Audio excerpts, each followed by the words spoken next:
When we think of spiritual disciplines, we often go to prayer, fasting, meditation, or service. But do you think of hospitality as a spiritual discipline? Hospitality? Yes, because God made room for us. In Leviticus we read, "The foreigner residing among you must be treated as your native born. Love them as yourself, for you were foreigners in Egypt. I am the Lord your God." It's actually this amazing statement. As followers of God, we're invited to practice hospitality because we were once like them. Why? Simple, says God, because I am the Lord your God. I heard someone say once, if you want to serve God, start by serving his people. And that's the essence of hospitality. Hospitality is expressing the welcoming love of Christ to others, both friends and strangers. Here's a key text for hospitality from the book of Romans. Love must be sincere. Hate what is evil, cling to what is good. Be devoted to one another in love. Honor one another above yourself. Never be lacking in zeal, but keep your spiritual fervor, serving the Lord. Be joyful in hope, patient in affliction, faithful in prayer. Eugene Peterson would translate the end of this verse with this phrase, be inventive in hospitality. And I love that, inventive in hospitality. This verse was actually read and preached at my wedding to my wife Heather over 21 years ago, because we want to build a marriage that is intent to be hospitable, a blessing to the world. And in over 20 years, this has taken a lot of different forms depending on our current life circumstance. But the posture of our hearts has been this: Lord, help us be hospitable. The definition for hospitality comes from the Latin word hostis, which originally meant to have power and then started to merge into a word to host or be a guest, and later was also merged with the word hospice, used for our modern word hospital. So literally, to practice hospitality is to share power or to host others, and the very act care for their souls and care for their bodies. At our family, we like to host our staffs for trainings or Christmas parties or summer barbecues. And a few years ago, we had a Christmas party to build relationships with the Bethany North staff. Years later, one of the guests from that night said to me, totally surprised me, he said, that dinner that night really changed me. How? I reached out this week to him just to say, hey, I'm going to be talking about hospitality. What happened that night around the table that felt significant? And he said, when thinking back on that night, it was three things. It was intentional space, abundant generosity, and connection through presence. This is why hospitality matters, because when we've been invited to the table, our lives expand in such a way that we want to invite others to the table too. Hospitality changes us and in many ways puts our faith into action. In the book of Hebrews, the writer says this, "Do not neglect to show hospitality to strangers, for by doing so you have entertained angels without even knowing it." And we're meant to follow Jesus and open our hearts to God as we seek to open our lives to one another. And in this way, hospitality is open-hearted living and being open-handed with what God has placed in our hands. When we are hospitable to others, Christ says we are welcoming Him. And so hospitality is at the very essence of the Christian faith. If we want to go into the whole world and make disciples, start with being hospitable. You might be in a situation right now where this feels difficult, and so there's just three things I want to encourage you today to stand the test of time when practicing hospitality. First, Christianity and hospitality are interconnected. There's no faith without hospitality. Hospitality is so much deeper than how we commonly think of it. It's at the heart of our faith. God has welcomed us, and living as God's redeemed means we are to welcome others. Henry Nouwen once said famously, if there is any concept worth restoring to its original depth and evocative potential, it is the concept of hospitality. It is one of the richest biblical terms that can deepen and broaden our insight into our relationship to our fellow human beings.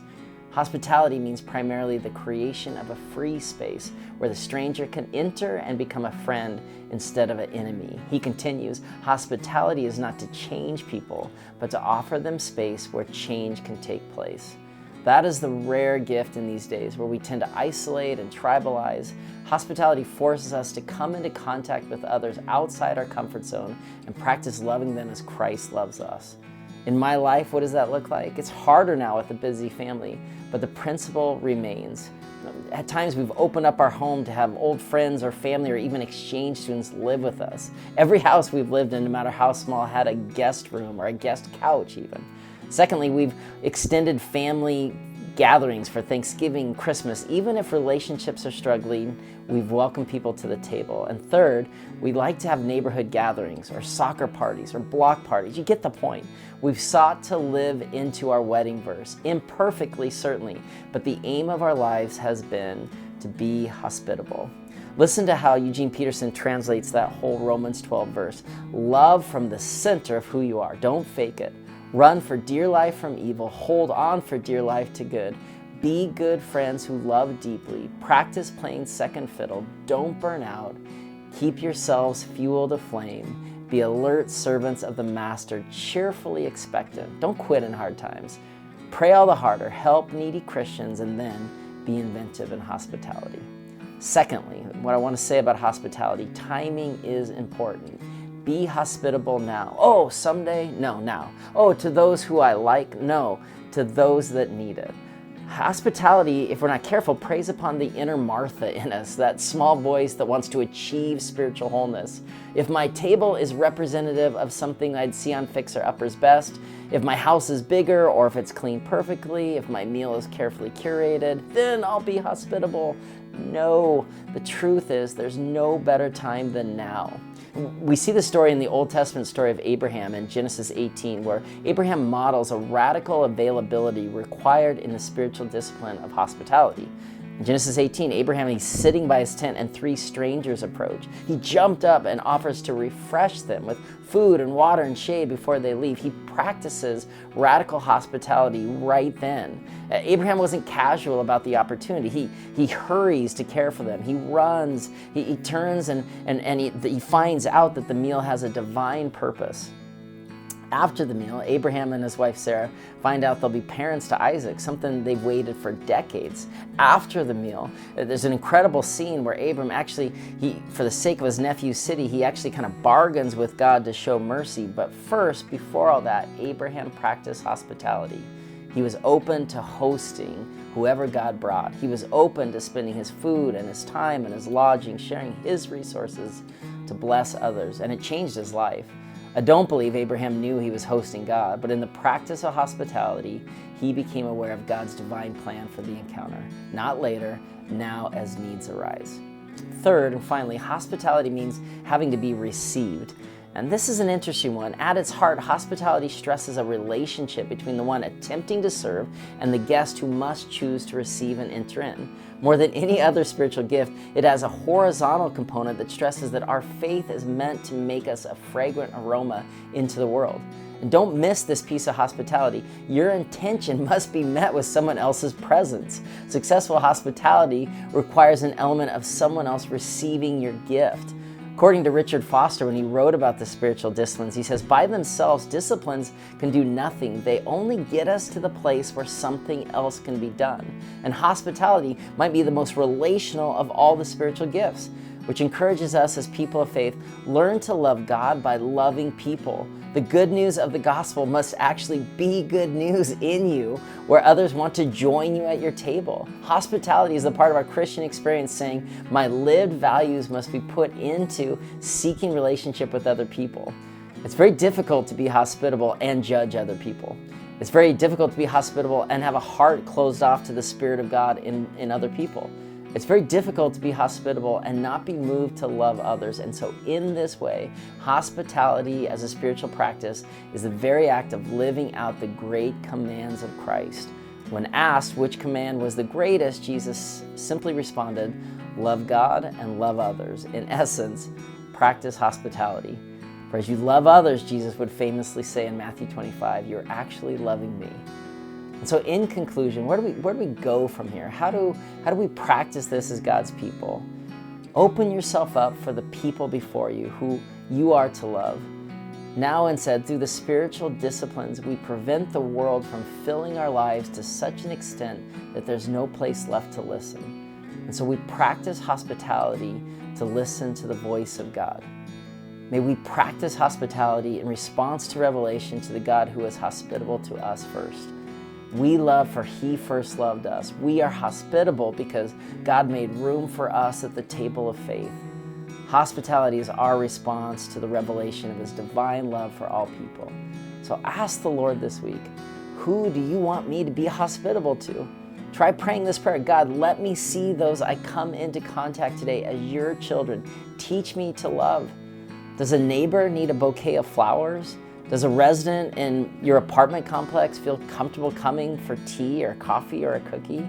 Can I step into a program at church that desires an open heart, or my home, or a meal for others? Here's the point. Reach out to beyond your friends and family to see who needs an encouragement, a meal, a visit. And when the time is right, open your home.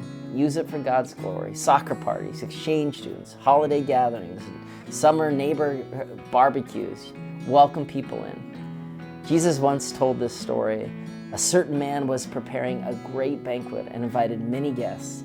At the time of the banquet, he sent a servant to tell those who had been invited, "Come, everything's ready."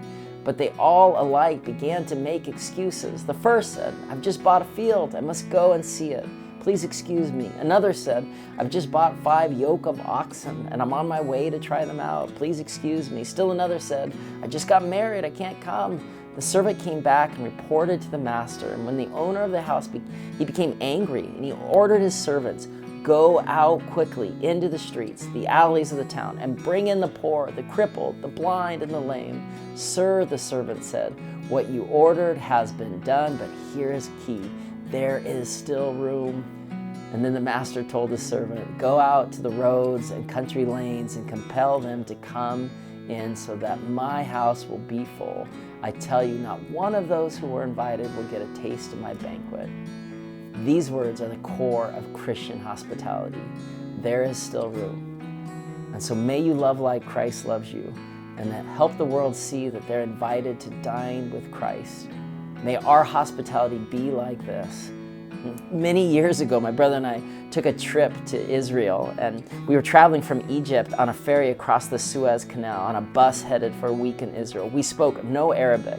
My brother had this kind of crazy idea about bringing dozens of packs of big red chewing gum to give to children as we met. It sounds creepy now, but this was perfectly normal 25 years ago, I promise you. It was a good idea.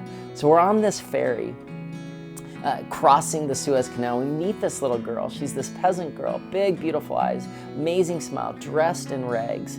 We gave her the packs of gum, and she was delighted in every way. She put one piece into her mouth, and then a second, and a third, and her face lit up. We smiled at her, and in many ways, it was like this non-verbal hospitality, a gift, a taste, a smile, very simple. My brother and I went on to our trip around Israel. We had this epic adventure, but on the way back, we had a return flight from Egypt. We had literally no money left. Our flight was prepaid, the ferry was prepaid, but we had 24 hours with no money to buy food or water. And so that ferry ride back into Egypt across the Suez Canal was one of frustration and hunger and tension. We were hungry, we were sad, we were frustrated. And then there was a tap on my shoulder.